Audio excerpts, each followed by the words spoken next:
Hello അസ്സലാമു അലൈക്കും. എല്ലാവർക്കും സുഖമല്ലേ? എനിക്ക് സുഖമാണ് കേട്ടോ. അപ്പോൾ ഇന്ന് അടിപൊളിയായിട്ട് ഒരു ചില്ലി ഉണ്ടാക്കിയെടുത്താലോ. അപ്പോൾ ചില്ലിയല്ല, നമുക്ക് കോളിഫ്ലവർ ചില്ലിയാണ് കേട്ടോ ഉണ്ടാക്കി എടുക്കാൻ പോകുന്നത്. അപ്പോൾ അതിനായിട്ട് ആദ്യം തന്നെ ഒരു കോളിഫ്ലവർ എടുത്തിട്ടുണ്ട്. താഴ്ഭാഗം ഒന്ന് കട്ട് ചെയ്ത് കൊടുക്കാവേ. എന്നിട്ട് നമുക്ക് കൈകൊണ്ട് ഇതുപോലെ ഒന്ന് അടർത്തിയെടുക്കാം. കൈകൊണ്ട് അടർത്താൻ പറ്റാത്തത് നമുക്ക് കത്തി വെച്ച് കട്ട് ചെയ്തെടുക്കാം കേട്ടോ. അപ്പോൾ ഇതുപോലെ ഒന്ന് നമുക്ക് അടർത്തിയെടുക്കാം. അപ്പോൾ ഇതൊരു വലിയ ടാസ്ക്കാണ് കേട്ടോ.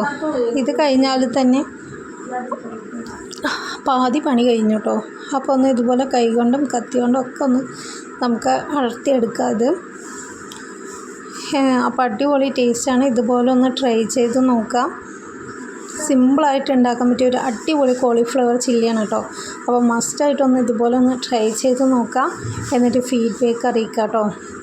അപ്പോൾ മക്കൾക്ക് ഇതുപോലെ ഉണ്ടാക്കി കൊടുത്താൽ അവർക്ക് ഇഷ്ടമാവും കേട്ടോ. അപ്പോൾ ഇതിന് ഞാൻ ഇതുപോലെ എല്ലാം നമ്മുടെ ടാസ്ക്കൊക്കെ ഇവിടെ കഴിഞ്ഞിട്ടുണ്ട്. ഇതുപോലെ ആക്കിയെടുത്തിട്ടുണ്ട് കേട്ടോ. ഇനി നമുക്കിത് ചെറിയ ചെറിയ പീസുകളായിട്ട് ഇതുപോലെ അടർത്തി കൊടുക്കാം. കത്തി കൊണ്ട് ഒന്ന് കട്ട് ചെയ്തും കൊടുക്കാം കേട്ടോ. ചെറിയ പീസുകളാക്കുക. അപ്പോൾ ഇതുപോലെ എല്ലാം ഞാനിവിടെ ആക്കിയെടുത്തിട്ടുണ്ട് കേട്ടോ. ഇനി നമുക്ക് കുറച്ച് വെള്ളം എടുത്ത് അതിൽ ഉപ്പും മഞ്ഞൾപ്പൊടി ഇട്ട് ഒന്ന് നന്നായിട്ട് തിളപ്പിച്ചെടുത്ത വെള്ളമാണ് കേട്ടോ അത്. അതിലോട്ട് നമുക്കൊരു കോളിഫ്ലവർ ഇട്ടെടുത്ത് ഒരു അരമണിക്കൂറോളം സോക്ക് ചെയ്യാൻ വെക്കാം. ഇനി നമുക്ക് ഇത് നന്നായിട്ടൊന്ന് മിക്സ് ചെയ്ത ശേഷം ആ വെള്ളം ഒന്ന് കളഞ്ഞ് കുറച്ചുകൂടി ചൂടുവെള്ളം കൂടി ഒന്ന് ഒഴിച്ച് നന്നായിട്ടൊന്ന് കഴുകിയെടുക്കാം കേട്ടോ, നമ്മുടെ ഒരു സമാധാനത്തിന് വേണ്ടിയിട്ട്. അപ്പോൾ അതുപോലെ ഞാൻ കഴുകി ഇനി നമുക്കിത് വേറൊരു ബൗളിലോട്ട് ആക്കി കൊടുക്കാം കേട്ടോ. കോളിഫ്ലവർ മാത്രം ഇതിനെ ഒരു ബൗളിലാക്കി ഇതുപോലെ കഴുകി വൃത്തിയാക്കി എടുത്തിട്ടുണ്ട്. ഇനി ഇതിലോട്ട് നമുക്ക് ഡ്രൈ ചില്ലി പൗഡർ ഇട്ട് കൊടുക്കാം. വേണമെങ്കിൽ മാത്രം മുളക് പൊടി ഇട്ട് കൊടുക്കാം കേട്ടോ. ഇനി നന്നായിട്ട് കൈകൊണ്ട് ഇതുപോലെ ഒന്ന് മിക്സ് ചെയ്തെടുക്കാവേ. നന്നായിട്ട് എല്ലായിടത്തും ഈ മസാല എത്തുന്ന പോലെ നന്നായിട്ടൊന്ന് മിക്സ് ചെയ്തെടുക്കാം. അപ്പോൾ ഇതുപോലെ തന്നെ ചെയ്തെടുക്കാനായിട്ട് ശ്രമിക്കുക. അപ്പോൾ നിങ്ങൾക്ക് കൂടുതൽ ഇച്ചിരിയും കൂടി എരിവ് വേണമെന്നുണ്ടെങ്കിൽ കുറച്ചുകൂടി മുളക് പൊടി ഇട്ട് കൊടുക്കാം കേട്ടോ. ഇനി ഇതിലോട്ട് നമുക്ക് കുറച്ച് കറിവേപ്പിലയും കൂടി ഇട്ട് കൊടുക്കാം. എന്നിട്ട് നന്നായിട്ടൊന്ന് ഇതുപോലെ ഒന്ന് മിക്സ് ചെയ്ത് കൊടുക്കാവേ. ഇനി ഇതിലോട്ട് നമുക്ക് ഫുഡ് കളറും കൂടി ആഡ് ചെയ്ത് കൊടുക്കാം. വേണമെങ്കിൽ മാത്രം ഇട്ട് കൊടുക്കാം കേട്ടോ. അതൊന്ന് നന്നായിട്ടൊന്ന് മിക്സ് ചെയ്ത ശേഷം നമുക്ക് ഇതിലോട്ട് ഇനി കോൺഫ്ലവറും കൂടി ഇട്ട് കൊടുക്കാം. എന്നിട്ട് ഇതുപോലെ ഒന്ന് നന്നായിട്ട് കൈകൊണ്ട് തന്നെ മിക്സ് ചെയ്ത് നന്നായിട്ട് എടുക്കാം.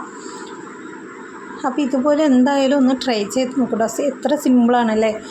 ഇൻഗ്രീഡിയൻസും വളരെ കുറവാണ് കേട്ടോ. അപ്പോൾ ടേസ്റ്റ് ആണെങ്കിൽ അപാരമാണ്. അപ്പോൾ ഇനി നമുക്ക് ഒരു 15 മിനിറ്റോളം ഒന്ന് റെസ്റ്റ് ചെയ്യാൻ വയ്ക്കാം. ഇനി നമുക്ക് ഫ്രൈ ചെയ്തെടുക്കാനായിട്ട് ഇതിന് ഒരു പാൻ വെച്ച് കൊടുത്തിട്ടുണ്ട്. അതിലോട്ട് വെളിച്ചെണ്ണ ഓയിൽ ഒഴിച്ച് കൊടുക്കാം. ഇനി ഞാനിവിടെ ഓയിൽ ഒഴിച്ച് കൊടുത്തിട്ടുണ്ട്. ഇനി നമുക്ക് കോളിഫ്ലവർ ഒന്നിട്ട് നന്നായിട്ട് മൊരിയിച്ച് എടുക്കാം കേട്ടോ, കുക്കാക്കി എടുക്കാം. അപ്പോൾ ഇതുപോലെ ഒന്ന് മറിച്ചിട്ട് കൊടുക്കാം ഇടയ്ക്കൊക്കെ. അപ്പോൾ ഹൈ ഫ്ലെയിമിൽ വെച്ച് തന്നെ ഉണ്ടാക്കിയെടുക്കാം കേട്ടോ. അപ്പോൾ ഉള്ളൊക്കെ നന്നായിട്ടൊന്ന് കുക്കായി വരട്ടെ. അപ്പോൾ നന്നായിട്ട് ഇതുപോലെ ഒന്ന് ഇളക്കി കൊടുക്കാവേ. എന്നിട്ട് നമുക്ക് ഇതിനെ ഇവിടെ ഫ്രൈ ആയി വന്നിട്ടുണ്ട്, കോരിയെടുക്കാം. അതുപോലെ തന്നെ വീണ്ടും ബാക്കിയുള്ളതും കൂടി നമുക്ക് ഇതുപോലെ ഒന്ന് ഫ്രൈ ചെയ്തെടുക്കാം. അപ്പോൾ കാണുമ്പോൾ തന്നെ നിങ്ങൾക്ക് അറിയുന്നുണ്ടാവില്ലേ, അതുപോലെ അടിപൊളി ടേസ്റ്റാണ് കേട്ടോ. ചുമ്മാ അത് പറയുന്നല്ല, നിങ്ങൾ എന്തായാലും ട്രൈ ചെയ്ത് നോക്കുക. എന്നിട്ട് ഫീഡ്ബാക്ക് അറിയിക്കുക. അടിപൊളി ടേസ്റ്റാണ് കേട്ടോ, കിടക്കാച്ചിയാണ്. എപ്പോഴും നമുക്ക് ചിക്കൻ വാങ്ങണമെന്നൊന്നുമില്ലല്ലോ.